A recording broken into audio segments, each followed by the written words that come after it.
When I think of my body, it has always been this dissected thing. Eyes sewn shut, skin dyed yellow. Even my most sacred parts were stolen, shrunken, and sent back to me. A gift given to every Asian boy desperate to define himself in America, where we were never free to choose our own names. Nerd, wallflower, whisper among shouts, that which leaves no ripples. So I spent years tucking away my heritage into the invisible folds I wished existed above my eyelids, developed a disgust for the depiction of my people and everything from popular music to my favorite movies.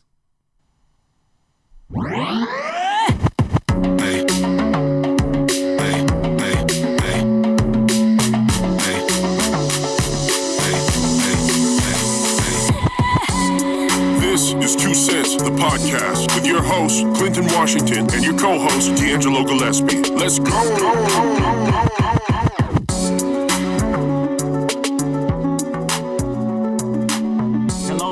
Hello, and welcome to another episode of 2 Cent, the podcast. It is me, once again, your favorite Uncle Clint, and that great poem that you just heard comes from a friend of the show, our friend Mike. He's in town with us today to talk about a very important and timely subject. But before we get into that, I have to introduce Mr. Stroke His Ego, Mr. DeAngelo Gillespie. Well, you don't mention him, it violates contract. So, we got. And I appreciate it. Man. Just out here, just staying masked up. And you know what? Waiting to open. We are going to get into this episode. We also have a friend of the show, my man Daniel. What's up, Daniel? Hey, what's up, man? How's it going? It's going good, man. And we got Madora. Hi there. We have a professional in here with us to help us kind of analyze this topic. I am here. What? I am. In recent news and in the media, we have seen mass shootings. A couple of days ago, we was 7 mass shootings in 7 days. Yeah. One of those very disturbing mass shootings involved some Asian Americans. Which brings us to the topic of this show. We have a whole culture of people who have been massacred here in America, discriminated against, have experienced some very racist behaviors, and as it would seem, we have all ignored it. And it took something so horrific to happen for us to remember that our brethren, our fellow Americans, we've been ignoring their suffering as we do because, a lot of time we focus on our own suffering. It's the American way. Yeah. So, hey, Mike, we're going to start with you, man. Now, Mike, you're a Chinese American. That's right. All right. Now, how did this mass shooting affect you? Yeah, man, that's a good question. So, when I first saw the news, I'll be honest, it didn't really hit me all right away. I think I was actually surprised at how it started to kind of like unfold like an onion, the different layers, and we'll probably get into all of that in particular. But, me and my friends had been kind of circulating and posting and sharing with each other all the incidents, the hate crimes that had been happening to us for over a year. So this wasn't really news to us. And I think one of my first gut impulses or thoughts was that people are surprised right now. Like, they shouldn't be surprised. Like, it actually wasn't, like, people are like, oh, it's a senseless killing. I was like, no, it made perfect sense. It made perfect sense that something this was going to happen given the climate, given where we were at, given the ratcheting up of language, but also, as I'm sure we'll talk about, just the deep-seated hatred towards Asian people that gets really overlooked within mainstream society. Now, Daniel, you're Filipino descent, correct? Yeah, that's right. And, for you guys out there that didn't pay attention in school, that is an Asian. Right. And Everyone knows Filipinos or Asians, right? you know what? Some people don't. Somebody's gonna go, why was he talking to a Filipino guy? Because you know what? Most people mind, they think Korean, they think Chinese, they think Japanese. They don't realize that there are so many different groups of that would be considered Asian. So I just maybe want they consider them like Pacific Islanders. That's Is correct. that what they do? I mean, people will look at it different ways, but at the same time, if you look at it from our standpoint, we're just right next to Japan from the standpoint. Right. We're southern Philippine Asians. right. Right. Daniel, what was your thoughts when you heard about the mass shooting? Just like Mike, I didn't think anything of it as well. Just as you look on to the news that comes on your Facebook, on your social media, as it progresses forward, you start to notice that there's a trend of what's happening, Right. especially as you go into more detail of what's going on and how they explain everything. It's surprising how they just justify it as just another bad day. Yeah, that That shit was ridiculous. That's Yeah. what it was. I'll say. We got Madora. Now to give a introduction to Madora, you're also a therapist, correct? That is correct.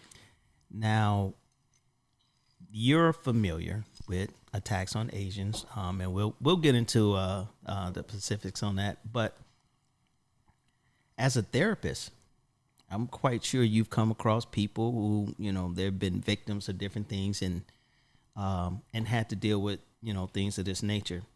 As a therapist, how would you counsel a person who attacks on them go unnoticed, or it goes unreported, or it's not taken serious? Because it has to weigh real heavy on your psychological health.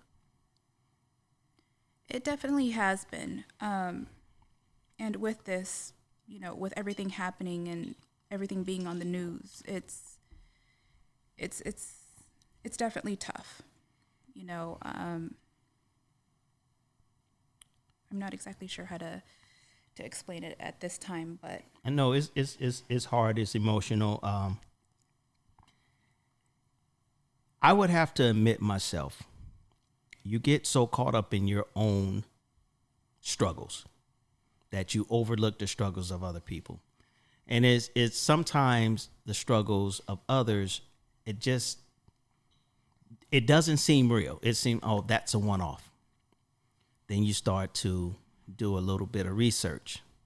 Well, I mean, you know what it is. Like when shit touches you or touches your family or people it's always gonna feel differently. Right. You know what I'm saying? Suicide wasn't real to me until about 2-3 years ago. Then it touched my family, and then, this shit really is happening. Because Right. honestly, see, I'm gonna say something stupid right here. See, suicide is a white thing. You see, that's a very foolish thing to say, but that's the perception. And a lot of this shit what we're talking about today is gonna be about stereotypes and perception of what people think. Now, Mike, one of the reasons why we decided to have this episode, and it probably should weigh on our conscience that we didn't just think about doing it until, you and DeAngelo was having a conversation in San Francisco. And so we could have done this over the phone, but we wanted to make this podcast personal. So we had Mike fly in to actually do the podcast face to face. And the reason why, Mike, go into the information that you shared with DeAngelo about the history of attacks on Asians.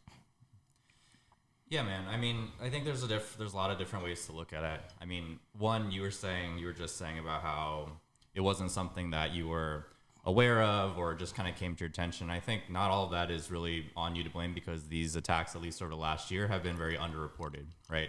If you're not following Asian American news outlets, you're not, you don't have these friend groups, you're not necessarily going to get all these videos shared with you, right? So like, I remember I did a poetry competition back in August and wrote a poem about it. In the poem, I referenced specifically grandmothers getting glass thrown at them, women being lit on fire, because all that shit happened back in April last year, right? Almost a full year ago.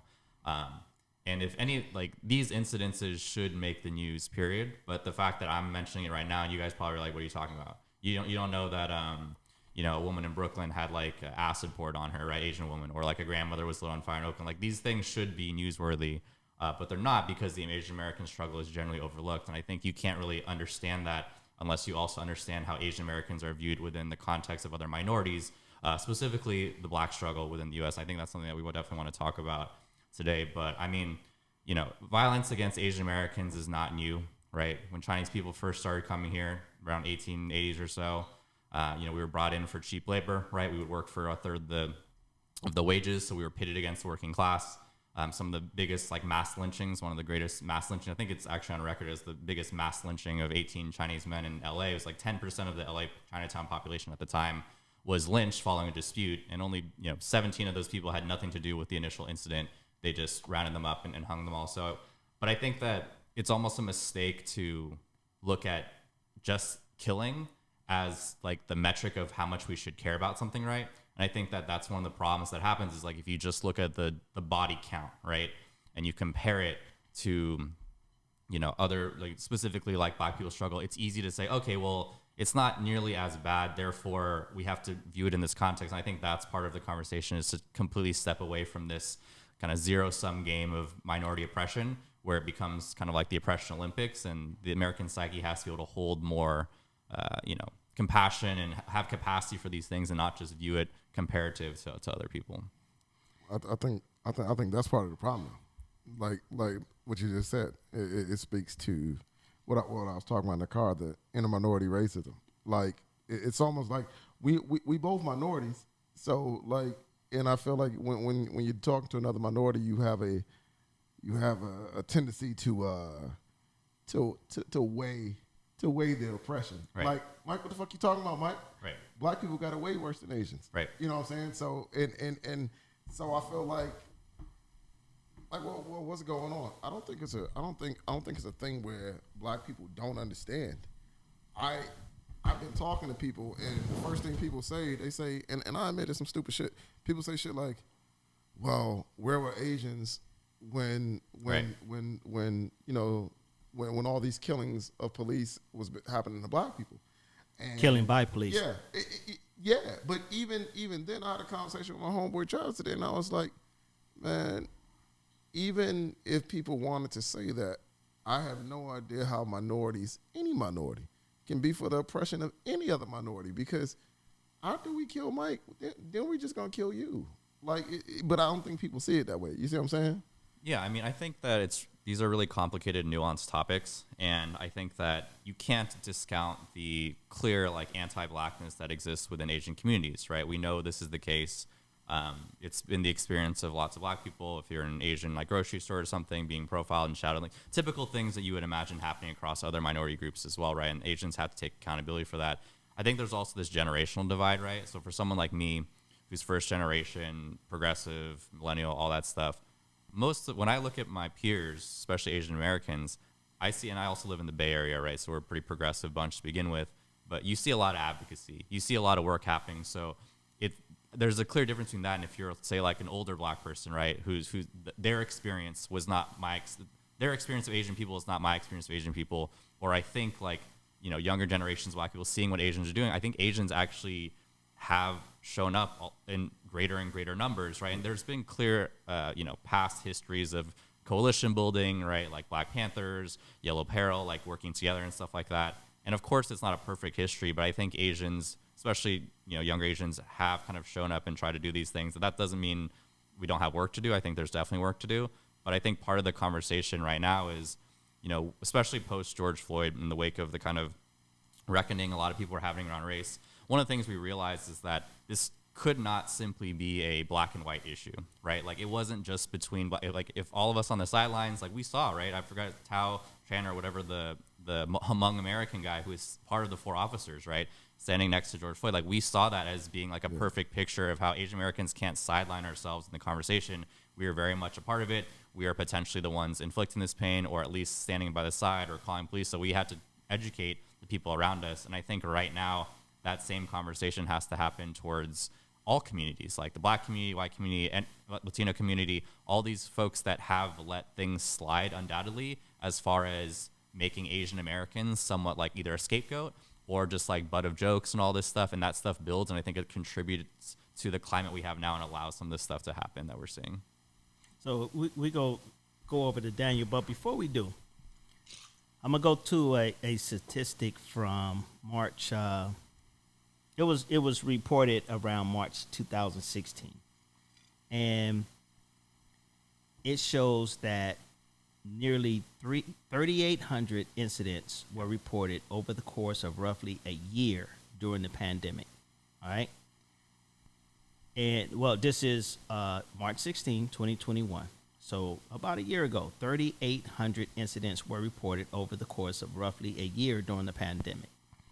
It is significantly higher number than last year count of about 2,600 hate incidents nationwide over the span of 5 months. Asian women made up a far higher share of the report compared to only, and that was 68% of the attacks were against Asian women.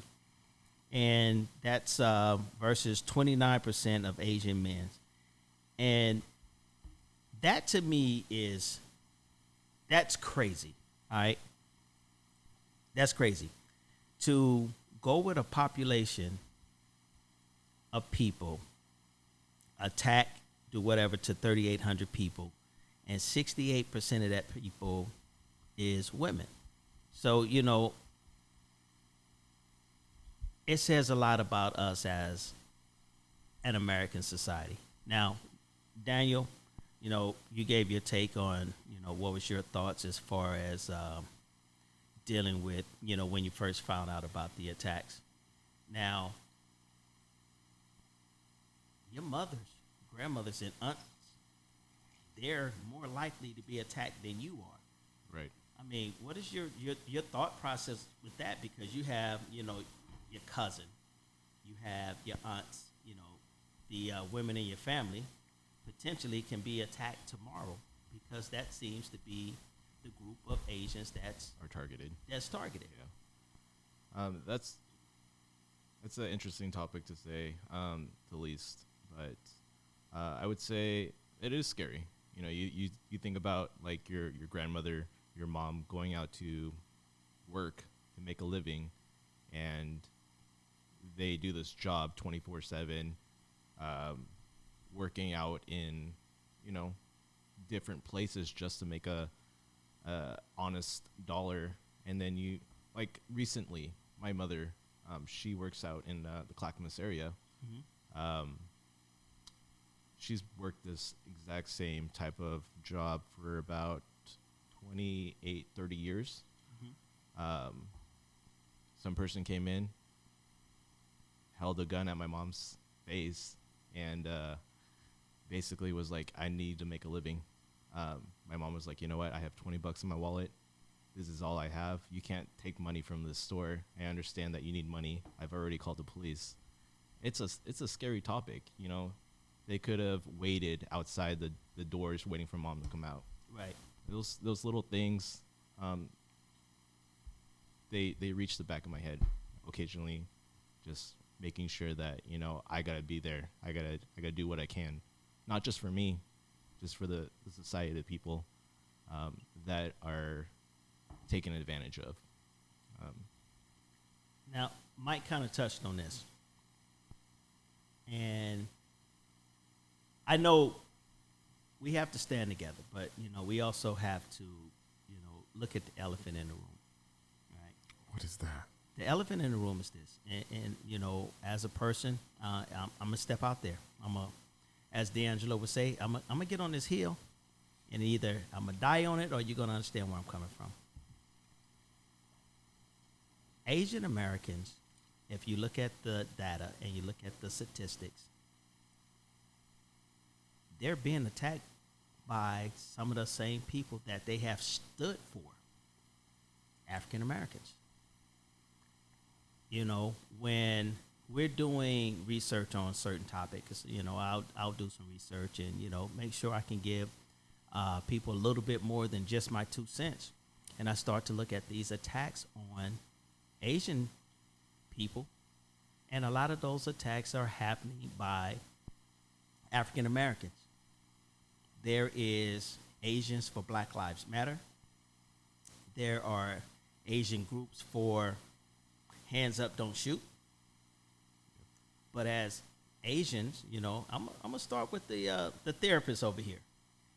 You know, and as Asians, when you're somewhat involved in the Black communities or in the culture, either from your practice of therapy or friendships, and then you find that the majority of Asian people are being attacked by African Americans. I mean, what's your honest thought about that? A lot of people don't want to admit that statistic. Go for it. We got to do it. To be You can honest, be honest. I knew you was going to say to be honest. Go ahead and be it. okay. So to be honest with you, all right, I don't have social media, so I don't have Instagram, I don't have Facebook, I don't have any of these things. So when it comes to everything that's happening with the Asian people and things like that, that's been happening recently, I actually found out through family members. You know, we have a mass text message, and they would send me articles on everything, and so it was definitely a shock to me. So. Now, don't get away from the question. How does it make you feel? I want you to be honest. I mean, listen, you're amongst friends, and you're amongst friends that are listening. Yeah, no, we understand that it bothers you. We understand how it make you feel. You don't got to tell us how it make you. I'm telling you, I know how I feel when my people die. So you can be honest with that. That's not the question. The question was, how does it make you feel that the same people you ride for are the same people attacking your kinfolks? I'll ask you plain, since clearly you thought you was gonna skirt around them. We're not gonna let the therapist get off. To be honest, I'm not. It's not scary for me. It's just a little bit worrisome. So for me, it's not scary for me. It's actually just a little bit worrisome about, you know, how it's gonna affect my grandparents, my mom, and things like that, my aunts. It's simply. So it's not affecting you at all. No, I feel as if I feel as if I'm strong-minded. I'm not. That has nothing to do with it. These are real attacks going on. People are dying. And I get it. But again, to be honest, it's not with whatever happens to me. It's more of what happens to my loved ones is more of what I'm worried about. You must have a gun. I do. Oh, okay, there you go. I was trying to find out where all this goddamn confidence was coming from, a lot of energy. What about you, Mike? I'm going to cut in for a second. So, like, I think it's important because, Clint, I appreciate you acknowledging the fact that a lot of these attacks, at least, like, because I've, you know, in terms of, like, the videos I've watched, right, a lot of attention was drawn to the Atlanta shooter, right? And it's kind of a classic tale we know, right? White supremacist targets this, makes up something, says it's not, race related, but even if in his mind he convinces and believes himself it's not race related, the facts are the facts, and that you can't just target people, have them all be Asian, and there isn't like a dehumanization element that plays into that picture. That's kind of the story we know. It's the easy one to go after, right? I think what's harder is when you look at, for example, the 84-year-old Thai man who was killed, right? He was killed by a black person, and that there have been other incidences. I think there was a 91-year-old man who was shoved. In that case, he was also mugged, and he later died from his injuries as well. I was also a black person. But I think I don't want the conversation to be, it's black people who are responsible. Black people are not the problem. They're a part of the problem, just like we are all part of the problem. And one of the things I try to tell people is like, look, like we all have a part in this because we all let too much shit slide over decades and over a century in terms of the little like belittling and dehumanization of Asian people. So right now what you're seeing is like all of this like cultural societal programming just shifting a little bit. So instead of Asians just being kind of like the jokes, perpetual foreigners, etc., now it's like, okay, well, it's actually okay to harm them. In fact, harming them actually makes you a patriot, or makes you're fighting against some larger foreign power. And I think that's one of the key differences. I was actually thinking about this, like where one of the main differences between black people and Asian people in the U.S. is like black people don't get asked like where are they really from. You know what I mean? Yeah. Yep. Sure. Yeah. Like people just assume it's like, oh yeah, you're here. maybe your descendants were slaves, or like you don't get that question unless maybe you have like a really thick West Indies accent or something, right?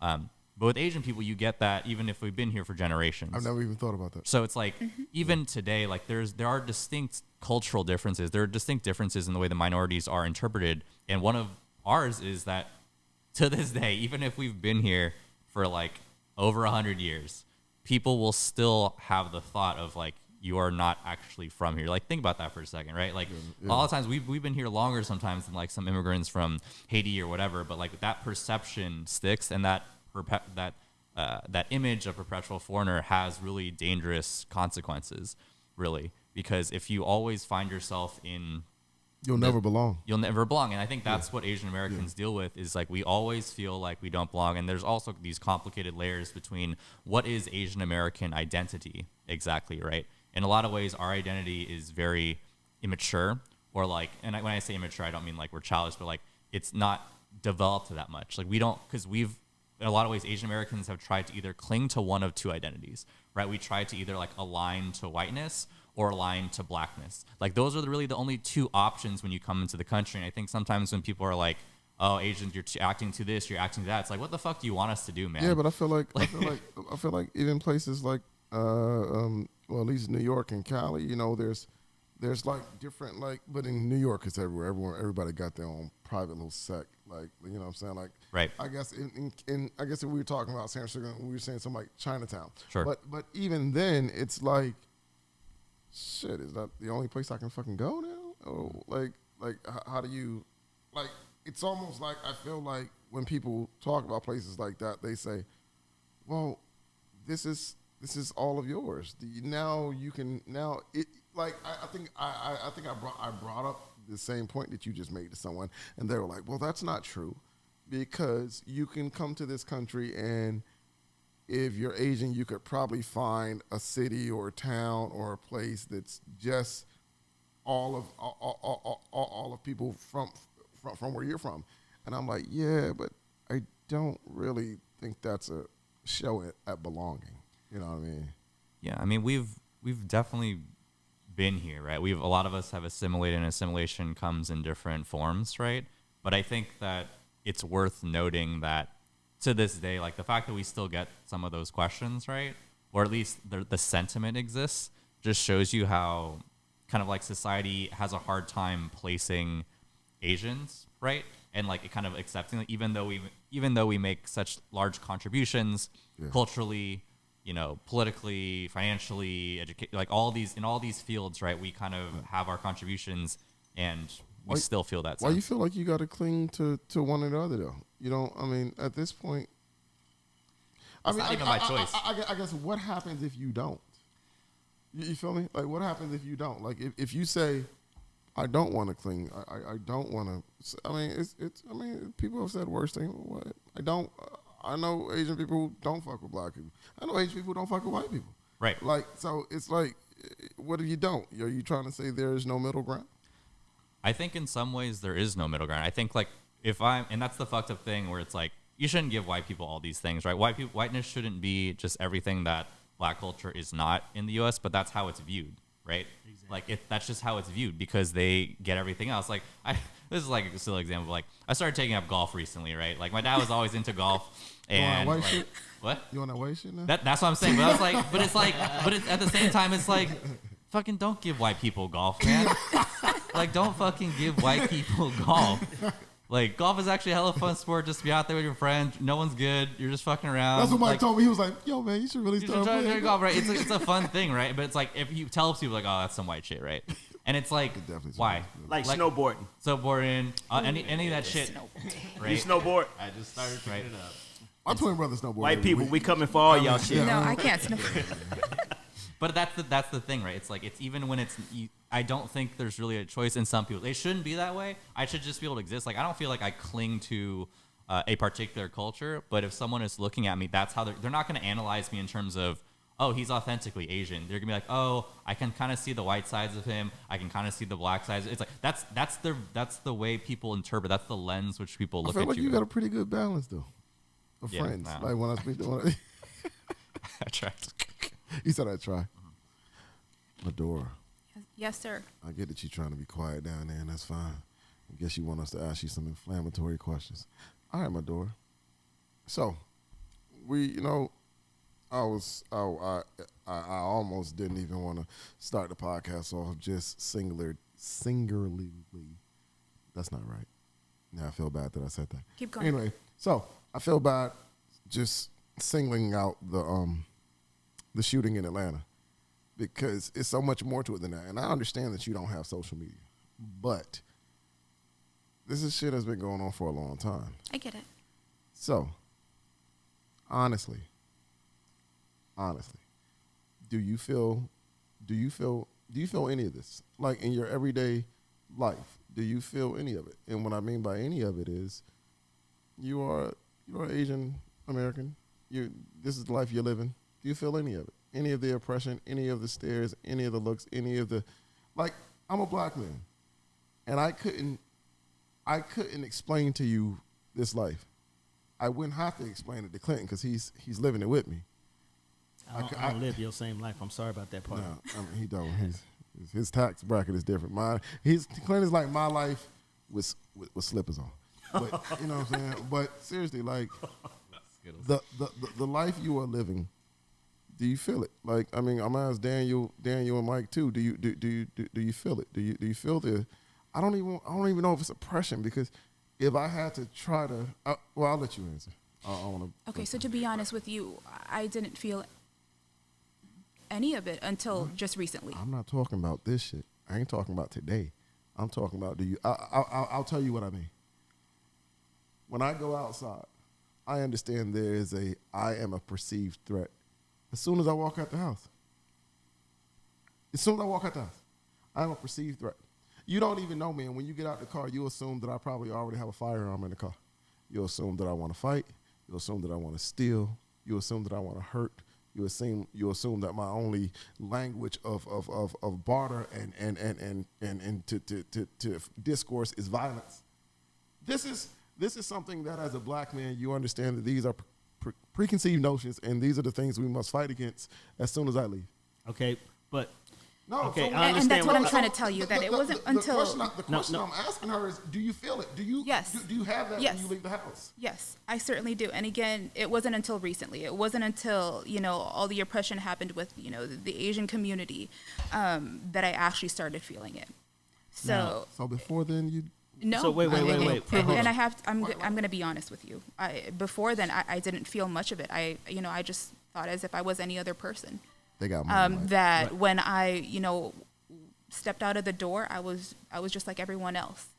And it wasn't until everything happened, everything in the news, that I realized, what, all eyes were on me. So let me ask you this then. I don't know about that. Is it just the media thing then?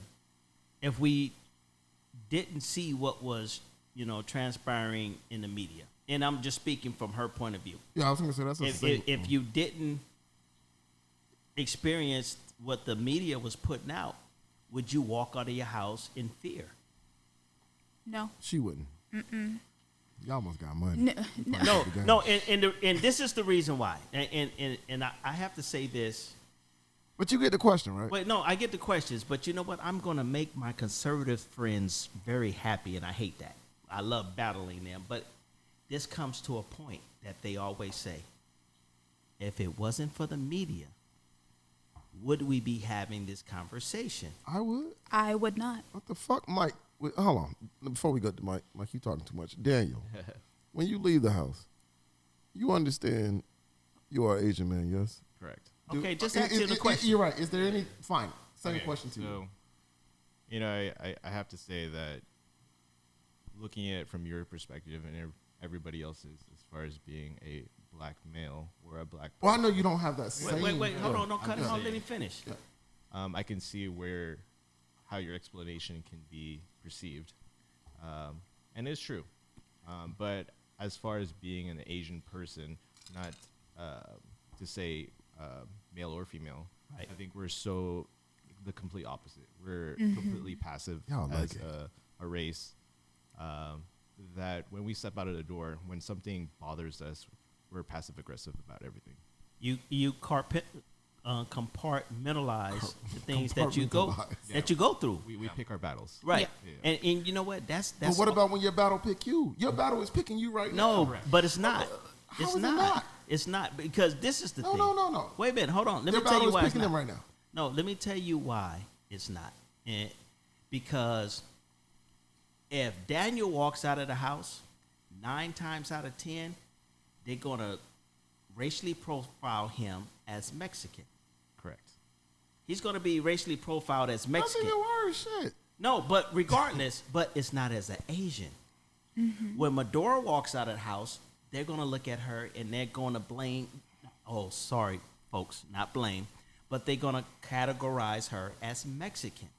Madora. When Mike walks out of the house, Mike undoubtedly is Asian.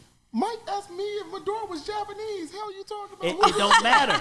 But okay, Madora, do Yes. people more see you as an Asian or a Mexican? They see me more as Asian. Okay, all right, I was wrong. What about you, Daniel? I would say Mexican. Okay, and maybe it's different, but and What my about argument you, is Mike? this: Mike is a target because Mike looks undoubtedly what we have been programmed to think an Asian should look like. All right. Mike, same question to you. Yeah, fucking sexy as hell. That's what I'm talking about. You know, I think DeAngelo, like part of your question is like, there's a pretty clear difference, right? I'm speaking for myself, Yeah. right? And I actually think like Madora, if you don't feel that way, I think that's great. You know what I mean? I think it's great that you've never felt that in your life and you don't feel threatened. And don't get me wrong, I actually feel bad about not.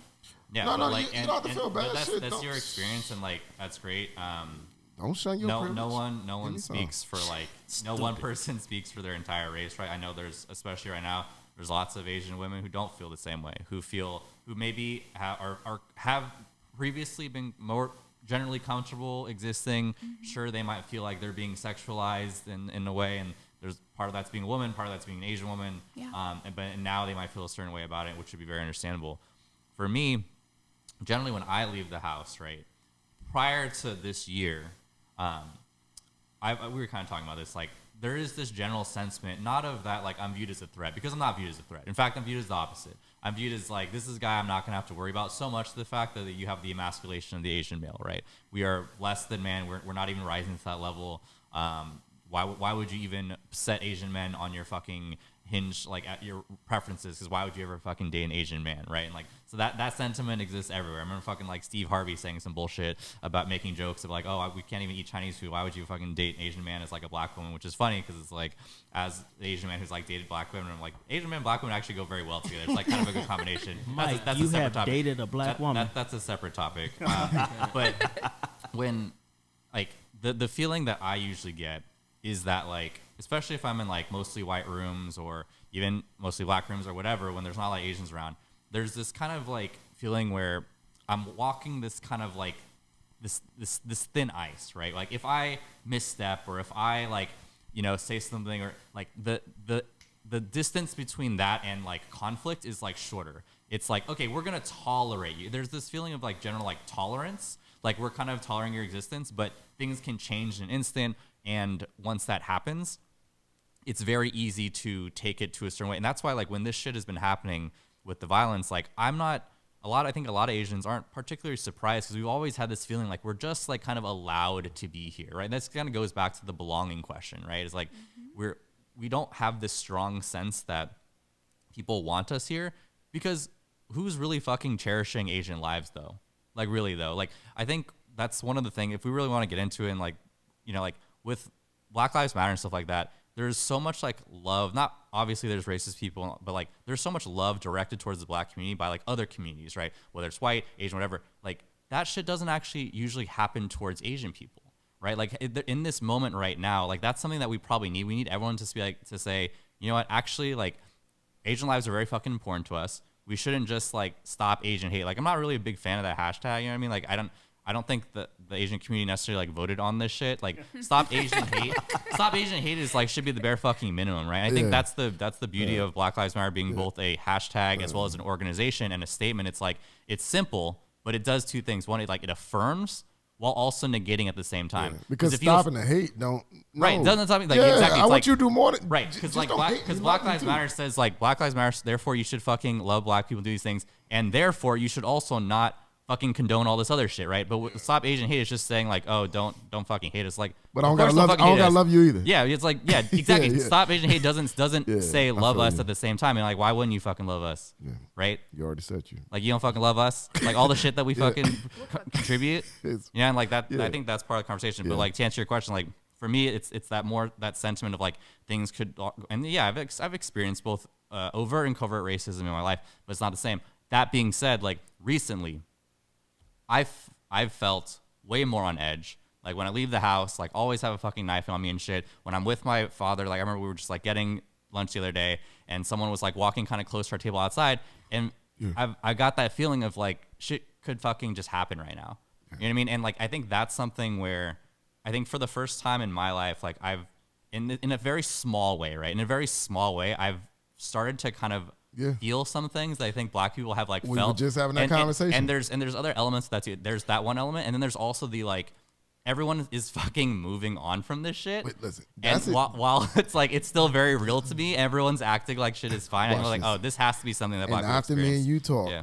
you know me. I'm going to say something. So after me and you talk, we had a very good, fired up conversation. So I'm on my soapbox now. Right. And me, I ain't never been afraid of no conflict. So people and the black community, I'm part of it, and they say shit like temporarily. Well, yeah, no. So they like, my friends On like, occasions. Why should we be so quick to come to their rescue? And for me, like, I just don't understand how people think, and maybe I'm dumbing it down here, but I don't understand how people who do not appreciate being oppressed can stand and be party to oppression. That's my own Depressed or personal thing. oppressed? I don't understand how people who do not like being oppressed can stand by and be any kind of party to oppression. I don't want you killing nobody. I don't want you killing white folks. Well, I don't want you killing nobody. That's one of the pitfalls. No. That's I one want of the you pitfalls of identity You politics. don't get to say don't. I don't get to say, Clint, please stop slapping me. But you can slap Daniel. Daniel's a pretty But buff guy. I don't want to slap do shit Daniel. but slap me after you fucking slap Daniel.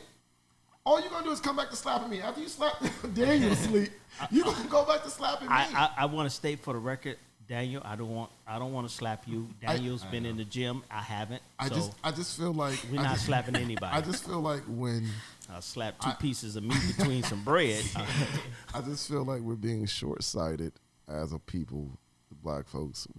I understand the history of race relations. We can get into it if y'all want to. Wait, hold on. Let me pause you right there. Race relations. Let's start there. Hold on. You don't want me to talk no more. I'm sorry. I'll shut up. What a hint. Let's talk about race relations. There is a race relation problem amongst the black community and the Asian community. Yeah. Right? You agree? I can speak, maybe, blacks and Koreans, but, like most ignorance of people. Black people don't know. I'm And sorry, that's what I Asians. was going to say. Black people don't know. Speaking on the ignorance of people, no one can tell the difference in. Mike, I don't mean to sound offensive. Mike can't tell either. Mike said Madora was Japanese. Listen, but what I'm saying Based on is, the name. A lot of folks wouldn't know the difference between a Korean and a Japanese and a Chinese. I think you know what I'm saying? I could do it. And I live in New and York. I think that's how everybody came up with Asian in the first place, because they didn't want to take the time to educate themselves. I think Asian came about when they made Oriental. Terminology. To Yep. use. Yeah. That was no longer PC. I'm Remember? surprised you guys old enough to Also remember not the word Oriental. My Yeah. old boss Yeah, used to say it all the time. Wait, what? My old boss used to say it all the time. Oriental? It's still to this day. I'd be like, My mom still says it. That's not PC Really? anymore. No, mommy But it's says Asian. it. No, But it's okay. Asian- Okay, but before Asian PC. before we jump where I'm Yeah, going, yeah, why I'm is Oriental wrong? And I'm asking this because I don't know. I'm not sure, but it sounds bad when you said it. That's how I knew. Mike, it was we probably gonna wrong. go to Mike because Mike is well versed in a lot of this. Mike's I think oldest. for me, it's like the Orient used to be like a catch-all phrase for like Asian areas. So it's like, oh, we're going to the Orient. But I think Yep. that basically like homogenizes. Wasn't there like a movie, Orient Express or something like that? Hella fucking movies and Right. like references, like, but the Orient's not an actual location. Like Oriental is just like a catch-all term for like Asian things, and Like Hispanic. and like if we're being real, a lot of people who are using the term Orient or coined it were probably some racist pieces of shit like back in the day. So it's like all the people who are using it were not like, we shouldn't be continuing that language. Like if you want to say something is Chinese or has Japanese ancestry or whatever, just you can name the thing instead of being like, I think it's Oriental. Yeah, but It says I don't care. Yeah, it's like it says I don't care it's enough an easy to like. umbrella. It's an yeah, easy umbrella. Yeah.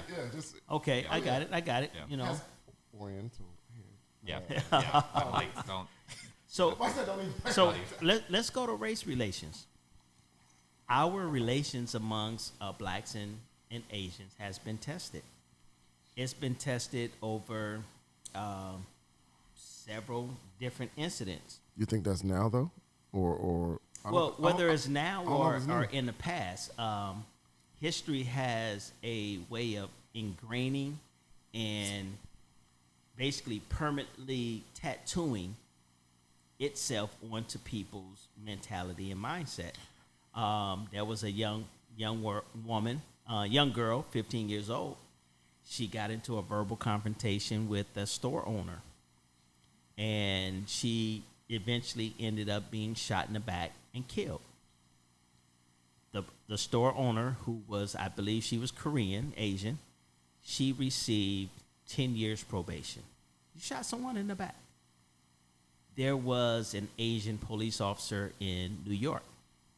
Saw a young man move in the darkness, in the shadows, shot his gun, killed the person, went on trial, and was convicted and given 10 years in prison.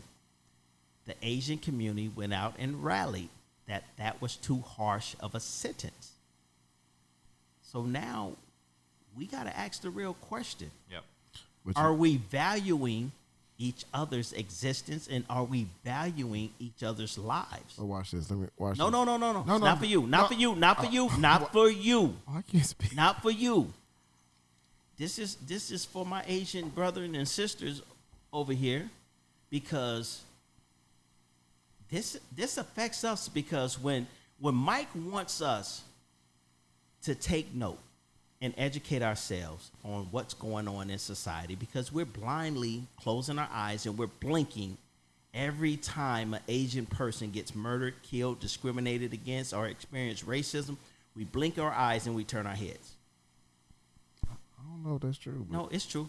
It's true, because if it wasn't true, you and I and other African Americans would know about what's going on in the Asian community. But you know what? That's what I was just going to say. Just like Mike ran off his stats of the guy being pushed, and you see what he knew. You see what you knew. Mm-hmm. You see what you knew. You knew that because that happened to someone in your community, and you were that, and so No, you I knew of that. But you have stock in that. No, I don't. No. This is what I'm saying. That wasn't your first time knowing about that before this week. No, it wasn't. But the problem is, Mike knows what's going on in his community. Yeah.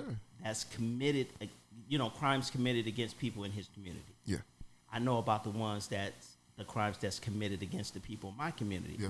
The problem is, Yeah, I get what you. that we don't look at it as Important. important Okay. because it's Mike's community. Yeah. It's Uncle Clint's community, but we're allowing society to create an intersection between the two Right. when they're the same community. Mike, Well, I see you over there. Jump in, Mike. I mean, this is one of the problems of the pitfalls of identity politics, right? It's kind of, if you always prioritize what's happening in your own communities, it's very easy to reference these particular incidents and say, okay, well, what the, shots fired.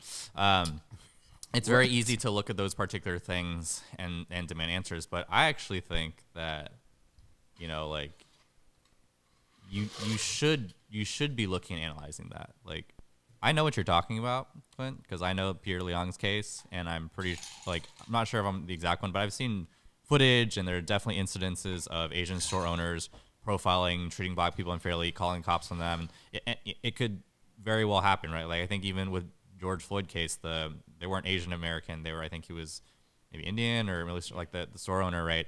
But it's a classic example of us not only looking out for kind of like our own community's interests, and then letting those things happen. So like I think what needs to happen is you got to be able to analyze each incident on its own, right? Like I look at the Peter Leon case, and you know he was running up a stairwell, fired a shot, ricocheted, hit the guy, killed him. His son was like, it's like terrible. He ran past him, didn't offer help. You know, like the guy he deserves to go away for that, right? Like there has to be consequences for these things, and I think there's also a generational difference. Like you're talking about a lot of Asian Chinese Americans especially rallied around because they thought that it wasn't a tragedy.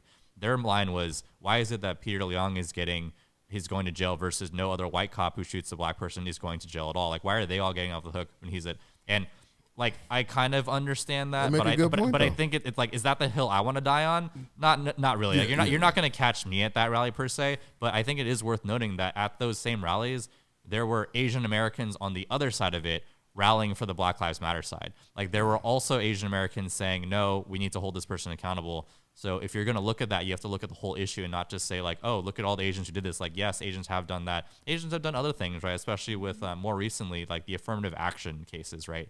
Asians kind of rallying against affirmative action because they feel like it's taking away their son's spot at Harvard or wherever. And I'm like, I personally don't really believe that. I actually think that issue is much more a problem as it relates to higher education being like a luxury now. Like higher education, colleges becoming increasingly exclusive and like not letting in people. And really, in reality, colleges should just be letting in way more people, but they've made it basically like a luxury brand experience. Like they take pride in their low acceptance rates. You know what I mean? That contributes way more than any type of quota that might exist. You know, it's like we have to have these kind of conversations. We have to have those hard, on-the-spot conversations, which was, you know, very important with flying Mike in and, you know, getting our friends together, Daniel and Madora, you know, to talk about these things because, you know what, I'm going to tell you, I'm just as tribal as most people. And what I mean by that is, you know, when I hear of a Trayvon Martin or a Tamir Rice or a George Floyd, that's my tribe. I don't know them personally, but that's my tribe. I got Asian friends. I got LGBTQ friends. I got every type of friend out there. But, you know, when a black man dies at the hands of anyone, it hits home more. But what I had to recognize when we decided to have this this subject on the podcast is that, man, I'm really sitting here just focusing on the news article that applies to me. It applies to my agenda. It applies to my narrative that I want to hear. It applies to the things that I want the world to be sympathetic about. And then, but I'm not being sympathetic enough to look at just human right to survive and live and to prosper as best as possible. You know, that I'm so caught up in my tribe as a black man that I'm not looking at the tribe of Americans, or I'm not looking at the tribe of human beings. You know, and I had to do a self-analysis of that. So, you know, and DeAngelo, you know, just one of the things that I'm going to ask you this. Going forward from this subject, how are you, and I'm talking to you directly, how are you going to be more engaged with humanity over being a black man? I feel like I'm already. I mean, anybody who know me, and I ain't trying to toot my own horn. I ride for folks anyway. My moral compass is I feel like is due north. I don't. I'd be lying if I said that black men are not. You know, it isn't that they are my concern, but. Like I said, my moral compass is due north, man. I'm a right or wrong type of dude. Like I'm a right or wrong type of person. I have to agree with you on that. That's true. I don't really I don't really waver when it come to that shit. If it's wrong, it's wrong. If it's right, it's right. And that's kind of how I go. If when I talked to Mike last week, shit, we had a good conversation. He told me how I felt, and I was like, shit, I agree with you. I got a question for y'all. Now, let me tell y'all what black folks telling me this week. Daniel, Madora, and the Mike. And we're gonna let Madora answer first because she acting like she don't want to answer. Madora, She has a profession to protect. Madora, my black friends, Madora, Daniel, and Mike, my black friends are saying the things that are happening to Asian Americans this is not new. This is not unique or special. These things have happened to the black community, and since they have happened to the black community, why are we so quick to run to the aid of Asian Americans? How does that make you feel? So wait a minute. You got to rephrase the question. You have to rephrase the fine, question. fine. Okay, so how? okay, so I told my friends, listen, oppression is oppression. I'm not for the killing of anybody. How the fuck can y'all be down with this?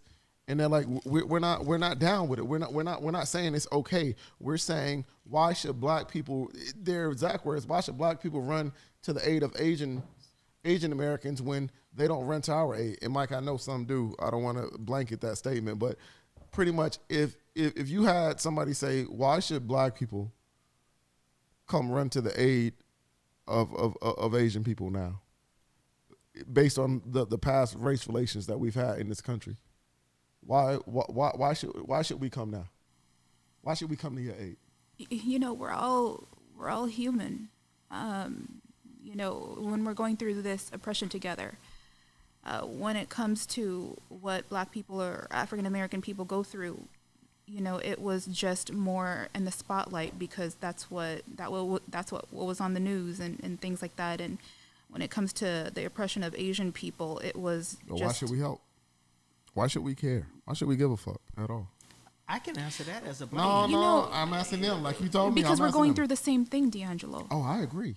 You know, I'm telling you, I'm trying to. You know, and that's what I'm saying is that we're all going through the same thing. Okay. Right. You know, let's go ahead and help each other out. And again, like we said earlier, what one group of Asian people, what one group does, you know, of Asian people group, it doesn't mean that that's the same for everybody or all the other Asian people. We want to help. Again, we're all human. We're all there for each other, regardless of what race we are. I feel you. What's Okay, up, come on, Dan. I think it comes down to like what you were saying. What's right, what's wrong. Yep. You know, in the bigger picture, if we band together, we make a bigger change in the whole picture of what's going on versus one minority versus the other, just trying to support each other. So, I feel like there's a lot of parts of that. I think one of the questions is like, what is the ask, right? So you say like, why should black people come to the rescue and all this stuff? It's like, I don't necessarily think Asian people are expecting black people to like solve this problem. Not for solve, us, not solve, solve but it.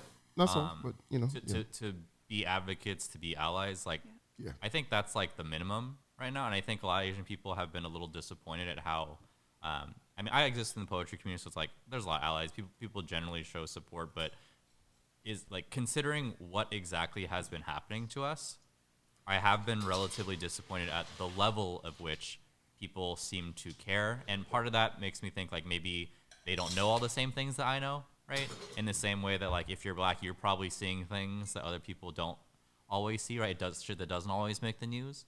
But generally speaking, it's been much more, especially as of late, the last like few years, like when things happen to black people, we generally hear about it a lot more just because the conversation around race in the United States is, for better or worse, centered around the black experience, right? Now like, it is, I agree. Yeah, but like it, even like before, like even when like people were not wanting to hear about other minority struggle at all, the one that did come up was the black experience for obvious reasons, for good reason. It should be at the center for a certain reason. But I think one of the things that we talked about, right, is that like, even though black people did not ask for this type of responsibility, like as a collective, they're more or less like the spokespeople or the leader of like the minority experience in America. You can't really talk about Asian people and understand how America views Asian people unless you also understand how America views black people, and how as Asian people see them in relationship to black people. And I think that's a topic that no one really fucking talks about. Like, Asian people are very shy to even mention it because they're afraid of like coming across as judgmental or like taking away or distracting. Like, in my own life, I knew this shit was happening, right? To Asian people. Like, some of the incidents I talked about, like women being lit on fire, grandmothers having glass fucking thrown at them, people having acid poured on them.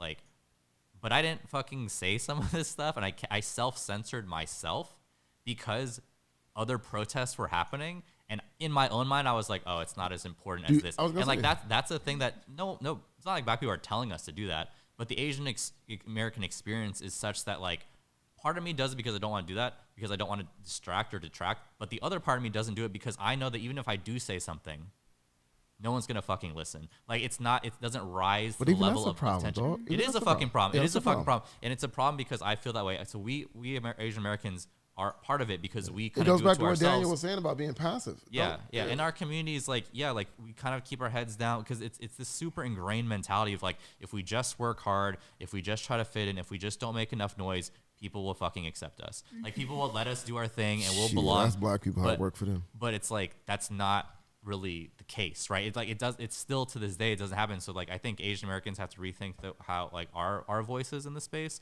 But I think also there's an important conversation around how Asian people and black people and other minorities talk to each other, because this whole zero-sum game, oppression Olympics mentality makes it so that we can't exist. And then I'll just say one more point, sorry, Clint. Like, I think that like one of the reasons why Asian people look to the black community, or at least like me personally, is like, I feel like because of what we talked about, how the black experience is at the center of the minority struggle in the United States, if black people don't care about what's happening to Asians, no one else cares at the same time. You know what I'm saying? Because like, it can't just be us. Because it's like, black people have had a hard enough time just getting fucking white people to care about what's happening to them, right? Like, for so long, right? Just to get the majority of the country, which is white people, to see what's happening and say this is a bad thing. So imagine now if you're Asian, like, our struggle to get people to care, if we can't get the black community to care, then what chance do we have getting all these other white people to care too? Because they don't even take notice until the black community says something. And I know that might be I don't want to place responsibility that's a good point. But it's like, it's just the reality of the situation. It's like, we can make as much noise as we want. Y'all ain't trying to wait 400 fucking years. I feel you.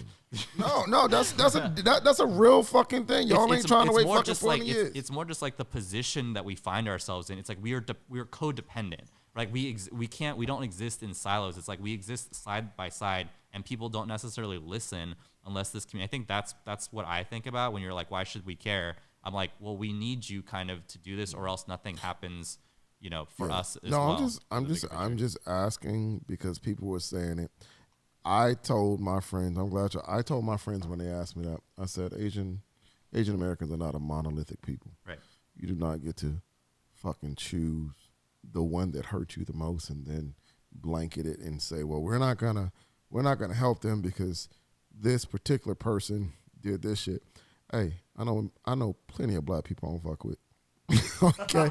Let me tell y'all something. So, guess what? The same one you don't fuck with, I'm gonna tell you, Mike, I don't fuck with that nigga. That's what Hey, you know what? To kind of go along with what Mike is saying is, you know what? There's a challenge for all of us, and the challenge is this: when Martin Luther King and those civil rights leaders back in the day started the movement, right? There were certain things that attached themselves to the movement, like the movements for females or feminism, right? And they were able to gain some ground by attaching themselves to the civil rights movement because women became, able to vote. Women eventually, in this day and age, are CEOs of companies. So you have this intersection of minorities that we tend to forget about, right? And right now we're intersecting, right? My struggle isn't more greater or less than your struggle. And that's what we got to come down to. Now, one of the things that we got to keep in mind, and we got to be honest about, there's elements of this struggle in this oppression. When you think about unarmed black folks being killed by police and Asians being killed by criminals, our struggles may not sound the same, but it's the same thing. When you have black folks being oppressed by law enforcement, I don't care that they wear a badge and a uniform. Those are criminals because we can't tell what's in a person's heart. Right. Those are just criminals Right. with a badge and a gun and authority. That's a lot. It is a lot. But you know what? You know what's a lot? Is when Black Lives Movement is making their movement and they're out there protesting. They're out there doing what they do as they protest. There's Asian faces in those crowds. Yep. Yep. I protested, There's a lot of Asians. and there was Asians in that crowd. There was also white people in that We crowd. in Portland. It's majority white. There was Africans in that crowd. Yeah. There was Latinos in that crowd. Yeah. And what we got to come to the understanding is this. When one group is oppressed, we're all oppressed. Correct. When one group can reach satisfaction and accomplish the goal of never being oppressed by any group of people, whether it be African Americans against Asians. And I'm going to tell you, as a black man who sat back, and I was a young man when an Asian woman killed a young black girl, that does not give me nor anyone that looks like me the right to harass, discriminate, murder, or do anything to an Asian community because that was one individual. That was one individual. And I say it again, that was one individual. It wasn't collectively the Asian community. But do you feel like it is right then to ask the Asian community to take not accountability, but be like, why is something like this happen in the first place, right? Like you see it and you're like, what in the Asian like general culture or feeling or sentiment makes it so that this is okay, right? Like what, and it's like, I'll let you answer. Like, I want to hear what you think about that. Like, do you think it's right to ask Asian communities, hey, and especially if it was a trend, right? If you saw like multiple, and it has happened, right? Because of the anti-black, like, is it right to ask Asians to reflect and be like, think about why this happens in your community? This is what I would say. It's completely wrong that this happens in your community. And there's no justification except for the human programming that happens, that this happens in your communities. Sure. Right? Because the media is not the media because they're very informative. They're very controlling. They control the narrative. The narrative controls the psyche. Right? Yeah, And when we get to that point to where the psyche is controlled, now I'm going to look at Asians as a problem in my community. Right. But in reality, for me, and I speak for me,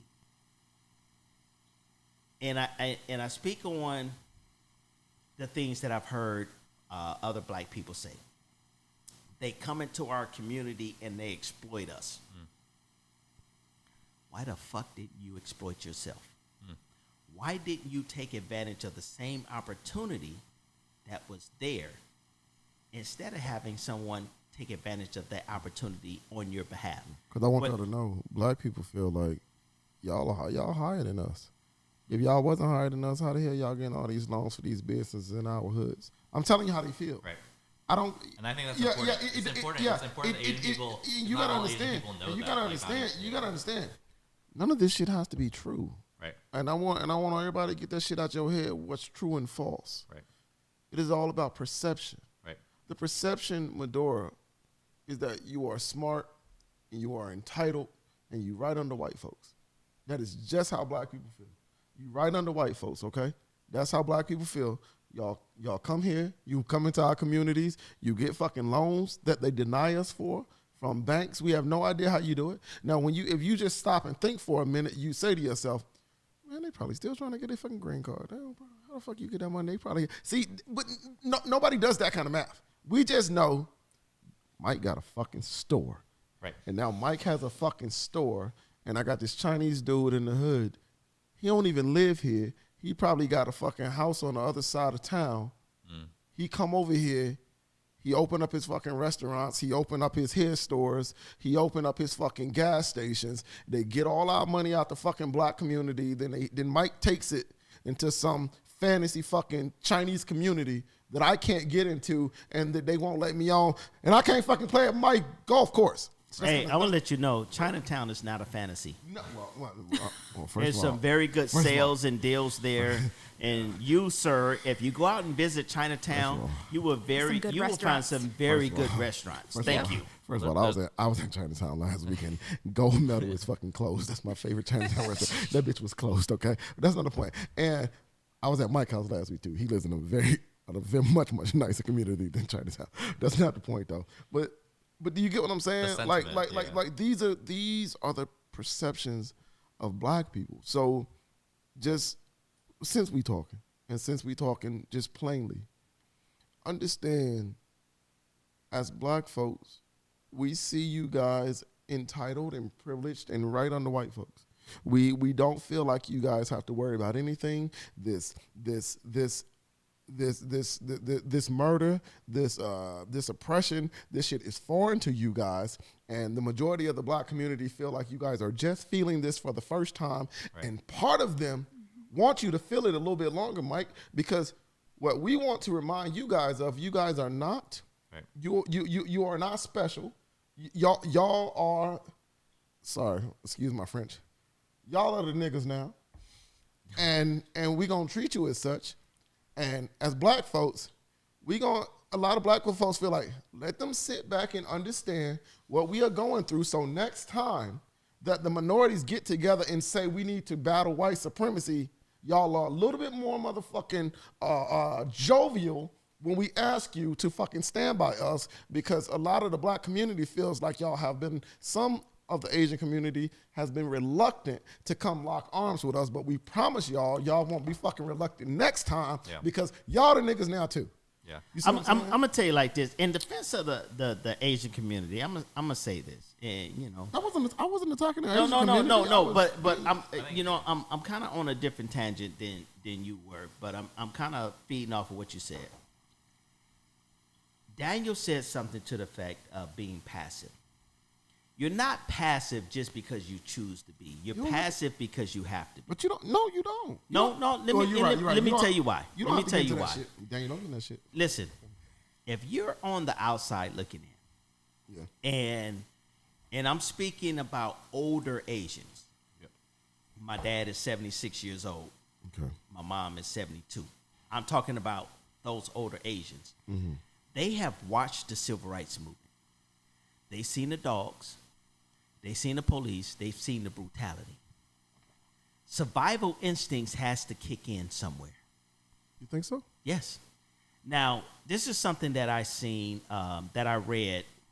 Shout out to Adrian Wright, founder of Black Portland. But this is something I read on Black Portland. An African guy who had moved to Portland said that he was instructed, do not get involved in the black struggle. It is not your struggle. It is theirs, right? And you have to kind of respect where he's coming from, right? This is a very brutal and undeniably brutal struggle because it has led to death.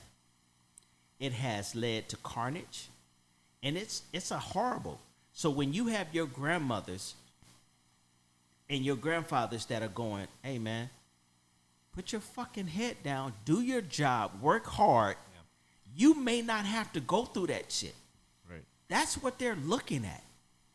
Now, if this was reversed and Asians had to go through the civil rights movement, black people would be going, shut your mouth, put your head down, focus on working hard, and you won't have to go through that. I can't even imagine it, but I can't even say he lying. But it would be, because you know what? It's about self-preservation. Yeah. It's about self-preservation. I'm going to tell you like this. Somebody walks in his house right now. They put a gun to DeAngelo's head, right? And they say, hey, tell me how great he is, or I'm killing him. I'll probably tell him how great he is. But if they said, tell us how great he is, I won't kill him, but I kill you, guess what? He's the worst individual on planet Earth. Yeah. Or I'm going to sit back and I'm going to be quiet. I'm going to sit back and be quiet because I understand that when it comes to, and I'm speaking as if Asians were, the slaves, oppressed, or whatever. I'm going to understand that if I speak up on their behalf, if I join this fight, now I become a target. Y'all believe that? I'm not sure about. Let them answer. How y'all feel about what Clint just said? Y'all believe the Asians are staying out the way? I think that previous generations of Asian Americans, working class Asians, like from the time we got here, they're just trying to fucking make it. I mean, they're just trying to fucking make it, and it's true. They didn't I'm first generation here. I was born there. Like, I had the privilege of understanding not just like my kind of parents and like my cultural heritage, but also like having a lot of black friends, understanding that struggle way better than even like my parents and definitely like my grandparents, any of them fucking understood. Because they like, I think all of the shit that you said, DeAngelo, is super valid. Even if like some of it might not be like super informed. Like, for one, like a lot of what you're saying plays into this idea of the model minority myth, right? And like everyone heard about that shit. Like this idea that Asians are in this category where we're all like, dude, Asian Americans. But it's only perspective. A lot of Asian Americans are super fucking exactly. poor. They're super poor. Yeah. And like, so it's like, you're meant to pit like white supremacy pits us together to make you say Asian Americans are white aligned. But like, let's actually fucking talk about it for a second, right? Okay. Like, Asian Americans, generally speaking, didn't come here with like racist views of like black people per se. The media, America, makes you hate black people because that's what America does. Like, it showcases this. It shows you all the crime. And so if you're an Asian American and you're in these poverty areas and you see it, and also some of the shit is actually happening to you. True. Interesting fucking statistic, right? If you look at the incidences of violence against all peoples, like I was actually looking at this recently because Michael Harriot from The Root like gave this like segment, and I thought it was really interesting because it shows like number of violent incidences that happen towards a particular race and the percentages breakdowns of the perpetrators. And what you'll find is that, like, if you're white and you get attacked and a violent incident happens towards you, much greater percentage of the person who's doing it to you is white, right? Same thing if you're black, right? And this also gets into like black on black crime myths and all. That's a whole separate conversation, right? If you're black and something violent happens to you, higher chances are someone's black. Hispanic, higher chances that it's someone who's Hispanic. Lower, but still higher. Asian Americans are the only major race group where the chance of it being Asians is actually just about the same as it being a white person that does it to you or a black person that does it to you. I believe that. So like, there's a particular strain of thought that talks about like what is particularly happening to our communities, and like Asian Americans are hit basically by everyone at about the same rate, and it's not like we're not in this constant cycle where it's like other Asians who are doing this to us. It's just as many black people as white people. And that's why it's like, especially if you look at the incidents that are happening right now, that's why it's important to have this conversation, because it's everyone who's like doing it to us at the same time. Yeah. I'm glad you brought that up. Asian people, here's a word of advice from Uncle Clint. Oh, no. I'm about to climb up on his hill. I'm either go survive or die. I want to tell you what he's finna say, which I don't agree with. But go for it. He never agrees with me. Listen, I'm gonna say this, and I'm gonna be perfectly as honest as I can be. In my experience, as Daniel kind of alluded to, you can't be passive. You can't play it safe. Yep. Why not? Because it's not healthy for you in the end. And this is why I tell you this. And this is why I tell you this. 68% of Asian women are being attacked. Why? They don't fear Asian men.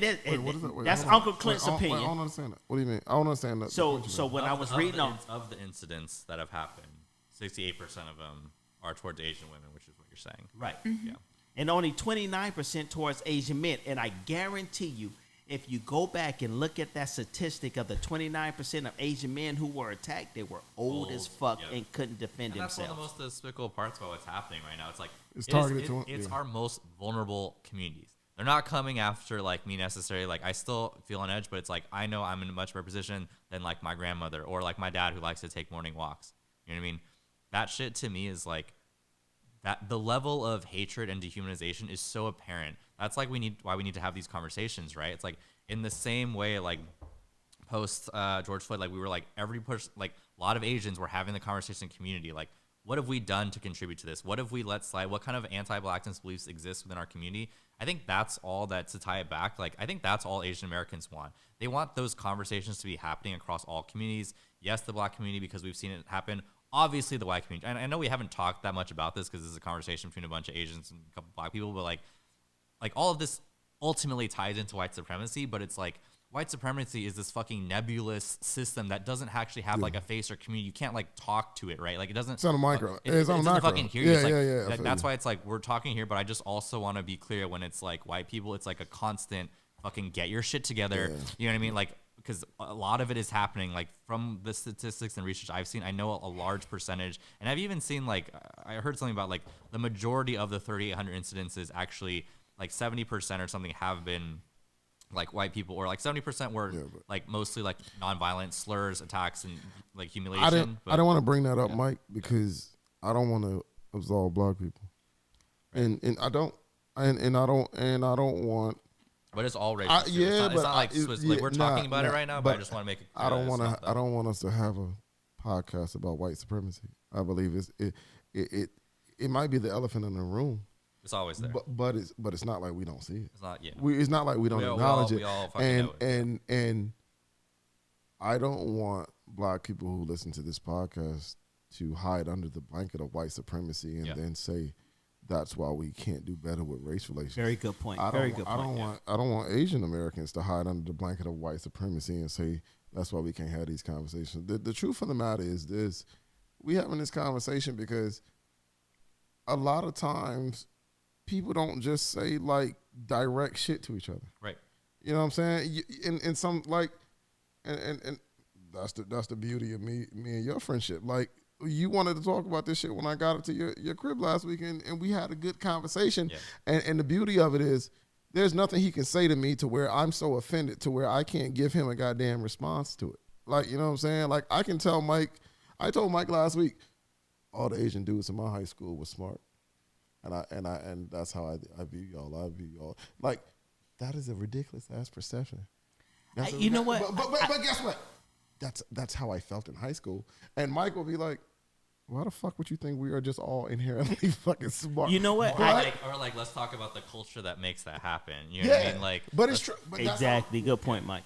Like, let's talk about the culture. I mean, this is a whole nother fucking conversation. But like, culture does play a role in everything. And like Asian Americans. Going back to what we were talking about before, like so much of it was just about like focus on education, get that good job so we can get out of the like Asians didn't come to this country with fucking money. You know what I mean? Like we all think y'all came with money. But it's like that didn't happen. Like I think one of the reasons why we've been successful is we've very much like stuck together, right? Like Chinatown's these episodes, we put all of our money back into unity. And I've seen that critique being made of other communities, and it's like, you know, like buying black and doing this. It's like these are things we want to do, but the black community, I don't think by and large, it's also much larger and much more fractionated, whatever.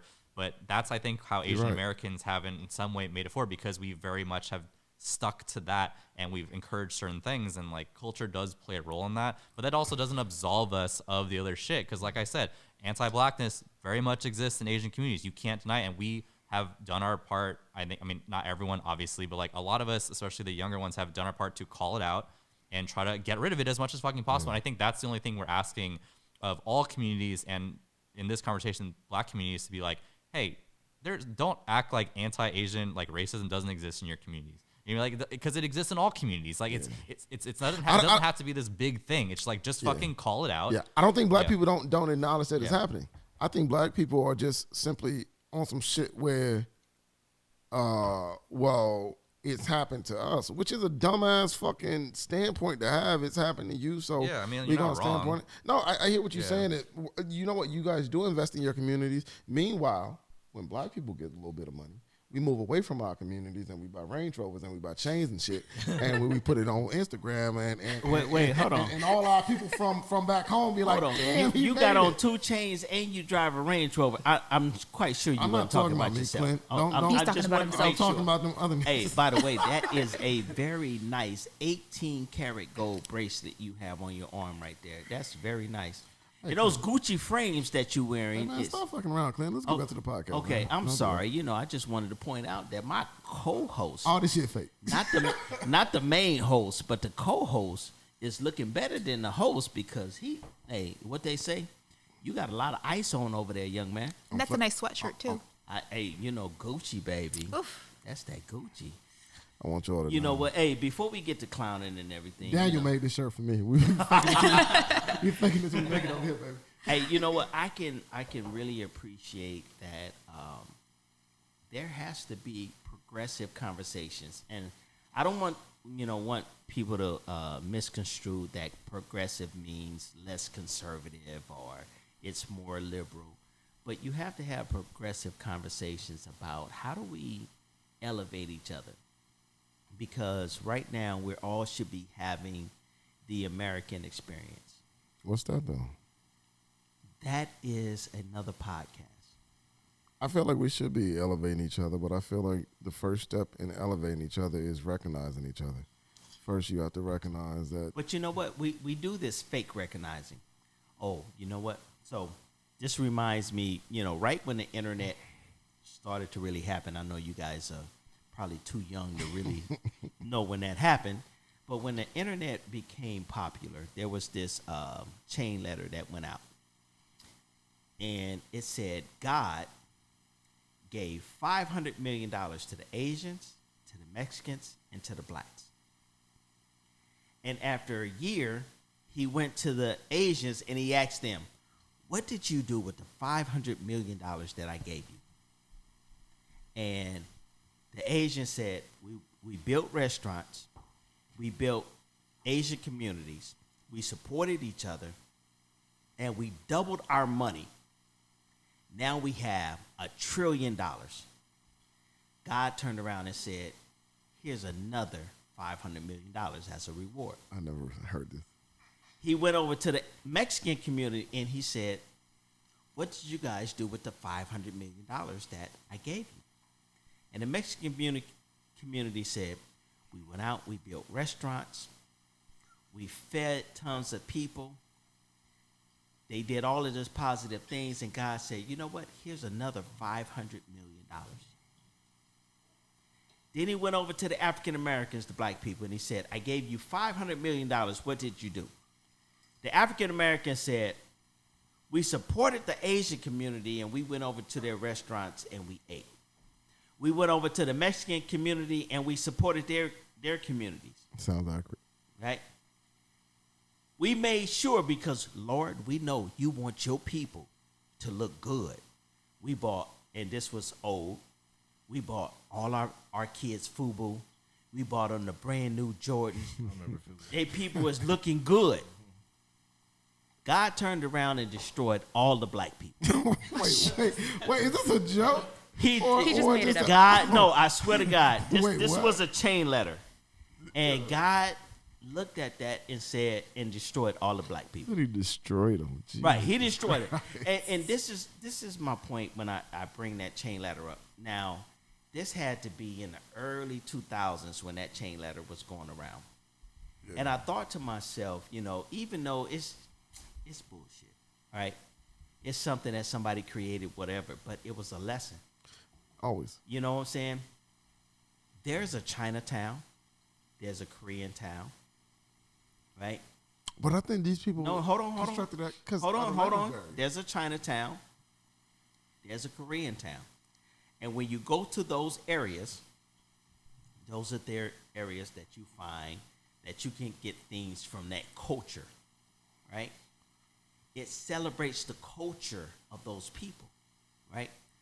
You can buy, if you want to buy a costume for whatever, you can go to the area because it celebrates that culture. The black community, we don't create an area where we can celebrate the culture of black people. Sure we do. It's called Atlanta. No, we don't have it. You know what? Pick a city. Pick a city where you have a little Africa, but I guarantee you can find a little Italy. Yeah. You can find Koreatown. You can find Chinatown. It's harder. You know, the only thing that you probably can really find. You want to go to Blacktown? You know, no. There's little Haiti. High crime rate. There's little Haiti when you go to New York. There's Jamaica. But nothing about the American black person. Right. So my challenge is this before we end this podcast. As we sit here and continue to cry about that the Asian community hasn't suffered as much as we have, they just understand their suffering and they want you to understand their suffering. It's not to be ignored. I think it's more than understanding, though, man. I think they want us to do something. I don't think they want us to implement it, or at least. Well, you know what? They want us at least stand with them. Right, but you know what? We're going to do something more than, we need to do something more than stand. We need to do something more than sit here and walk side by side, arm in arm, kumbaya, and say we're one group. We have to understand that our struggles interconnect each other's struggle. Mm-hmm. And I can ignore your struggle. You can ignore my struggle. But systemic racism continues to win if we do that. Yeah.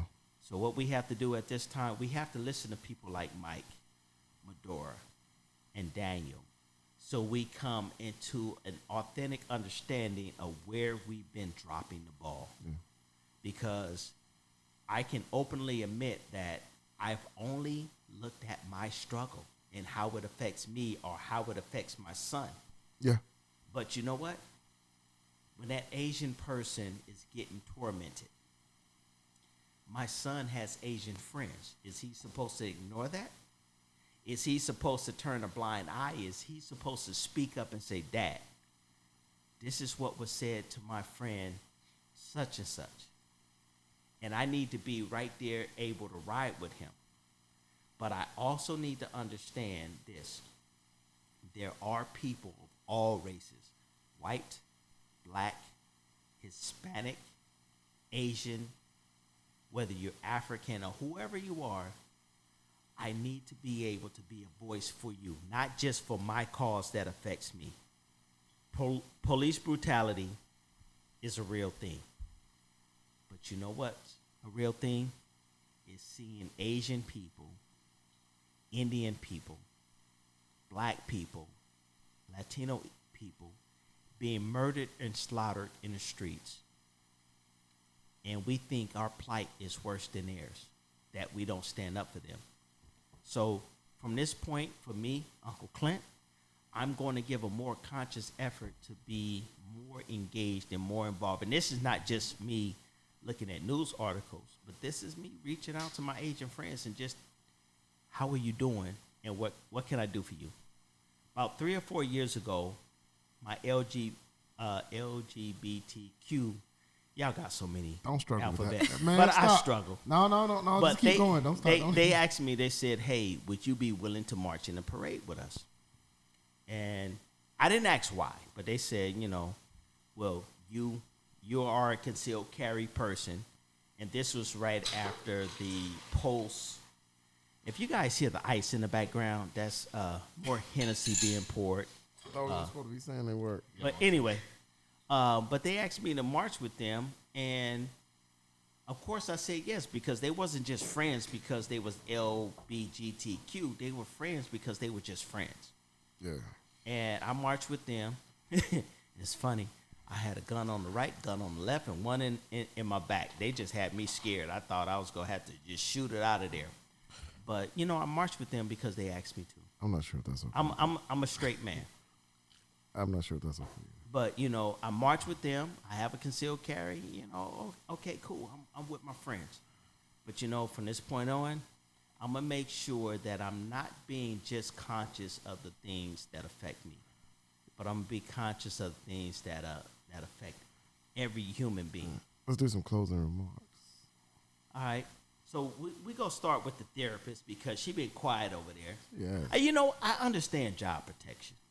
I understand that you can't put everything out there because, you know. We stopped the whole podcast 2 weeks ago because the person we had on here said where me and Clint worked about 3 times. Clint was like, start over this bitch. Turn this shit off. Hey, excuse me, sir. Please stop saying they name, please. Hey, you know, as a therapist, you have to really think about the mental health and the mental safety of people. Mental safety. Yeah, it has to be. You have to be psychologically secure to live in this society right now. Shit. So Maria, just she ain't here. you know what? Maria not here. Hey, you know what? And the reason why I said Maria because I wanted to make sure I shout out Maria Hammer. Hey, Maria Hammer is our PR rep. She contacts, you know, most of our people to sit down and talk to them to see. Book Mike flight. She bought my flight. You know, she booked Mike's flight out here. But, you know, Maria Hammer has become an integral part of making sure 2 Cent the Podcast has, you know what, I'm going to say this, and I'm going to say this with some cockiness.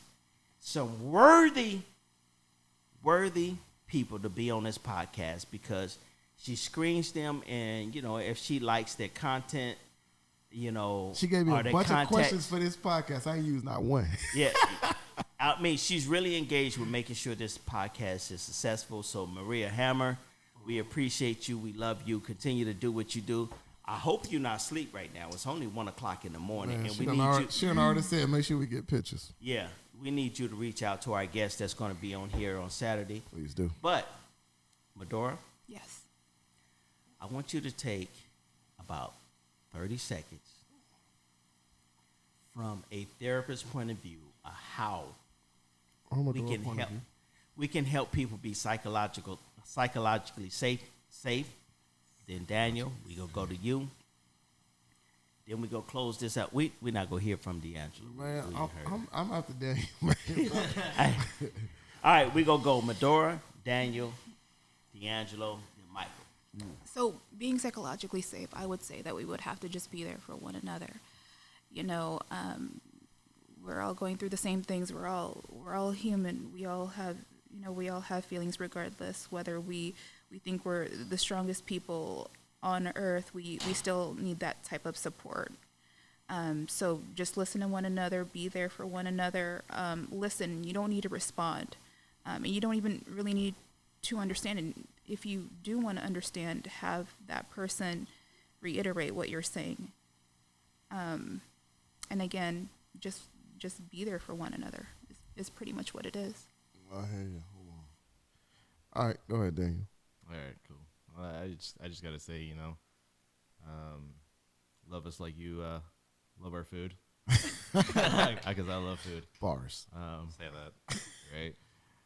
But definitely just recognize that there is an issue, that we're all in this together.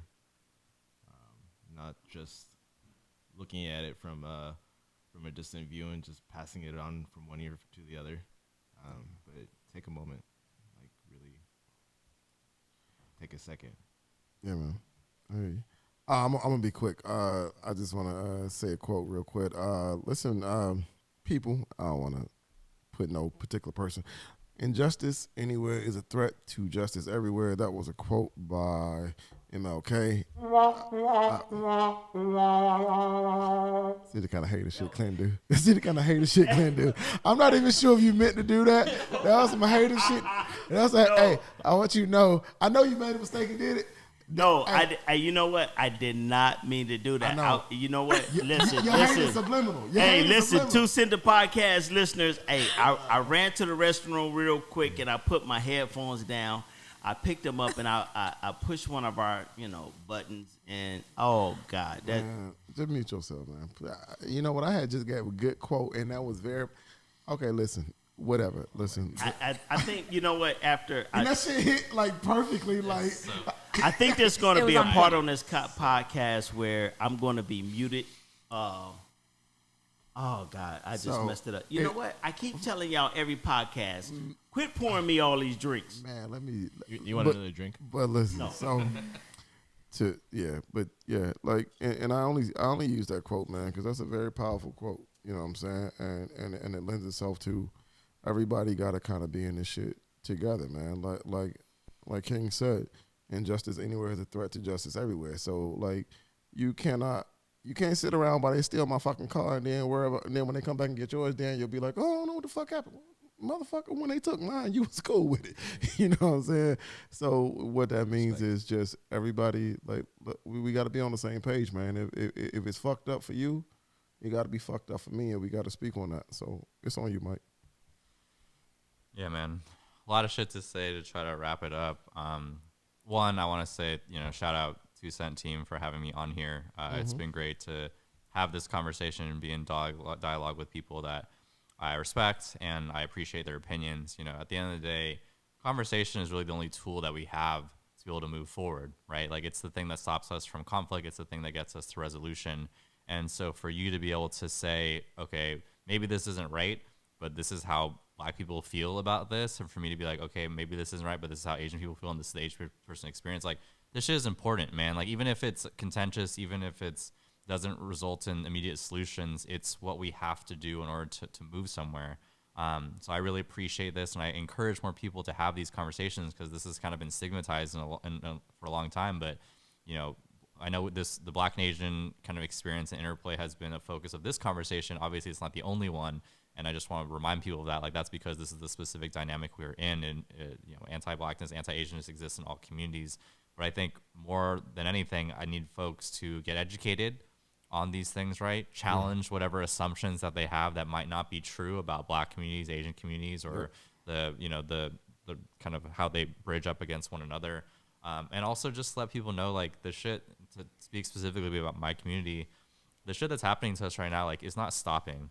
Like, I just want people to know that, like, it's actually, like, ratcheting up. Like, Atlanta was this big incident, and it was obviously a tragedy, and we didn't talk enough about how Asian women are sexualized and how Asian women are targeted and how just, like, women in general are targeted. And that's a whole thing that deserves its own discussion. And I feel like we didn't give that enough service and talk about the lives of the victims in particular who weren't.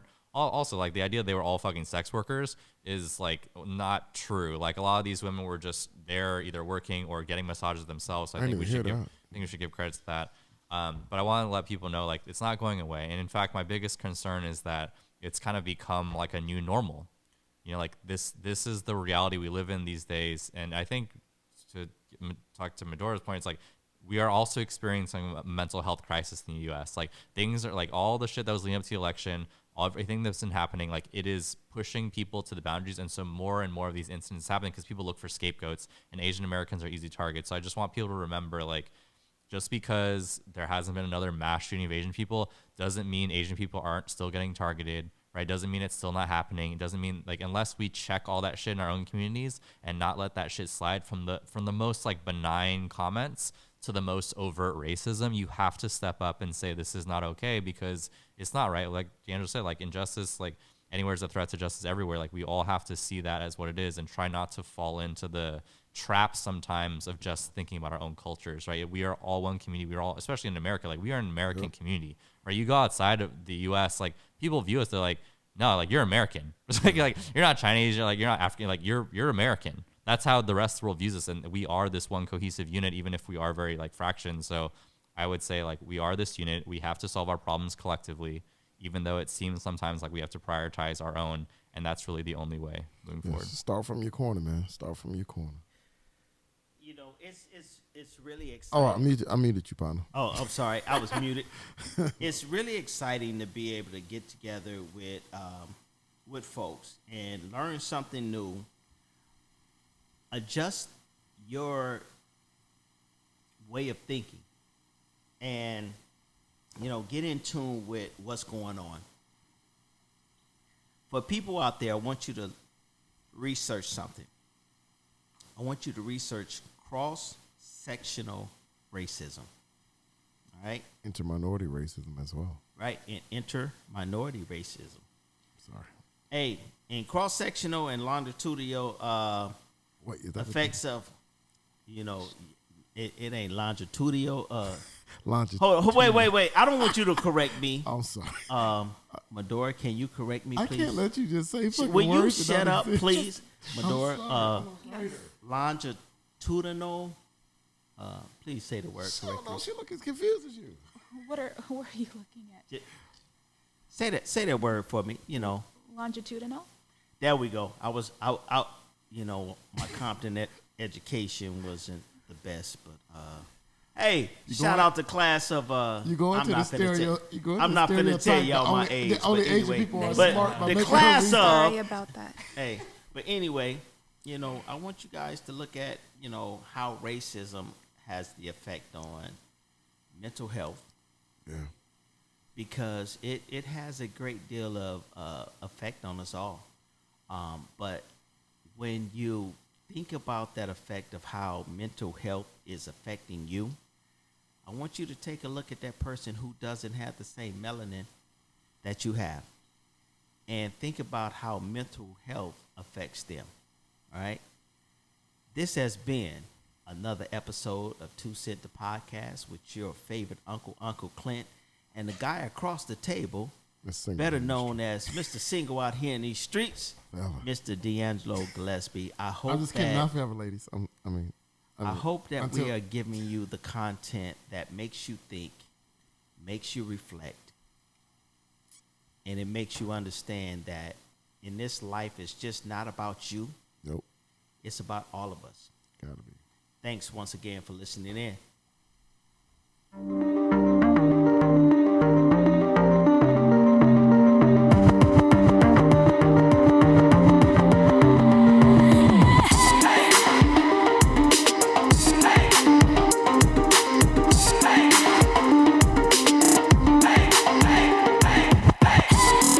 This has been 2 Cents, the podcast, hosted by Clinton Washington, with co-host DeAngelo Gillespie, brought to you by Underway Entertainment and Pound the Pavement Productions. Thanks for listening.